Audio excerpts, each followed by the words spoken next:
सरांचं आणि मॅडम आता इथे उपस्थित नाहीये, तरी पण मॅडमांचं देखील खूप मॅडमांना पण खूप थँक्यू. आणि त्या सर्वांचं ज्यांनी मला या 10वीच्या वर्षात एवढं सहकार्य केलं, आणि खास करून त्या मॅडम ज्यांनी मला शाळेत मला वह्या पुस्तकं यांची उपलब्ध करून दिली, त्यांनी मला बाहेरून सहकार्य केलं. आणि त्याचबरोबर सगळ्यांचंच ज्यांनी मला 10वीला सपोर्ट केलं, पाटोळे सरांचं, गावित मॅडमांचं, बर्के मॅडमांनी मला स्वतः बोलवून मार्गदर्शन केलं. इंग्लिशचा पेपर कसा सोडवायचा, त्याबरोबर पाटोळे सरांचंच त्यांनी गणिताचा पेपर कसा सोडवायचा हे मला समजावून पर्सनली सांगितलं.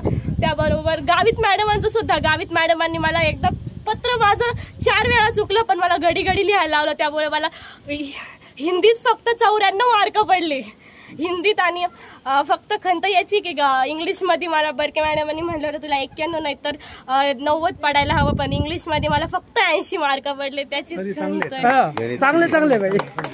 आणि सोनवणे सरांनी मला एवढं प्रोत्साहन दिलं, आणि मराठी या विषयामध्ये त्यांनी मला मनापासून गाईड केलं. आणि सोनवणे सर आणि गावित मॅडम यांनी मला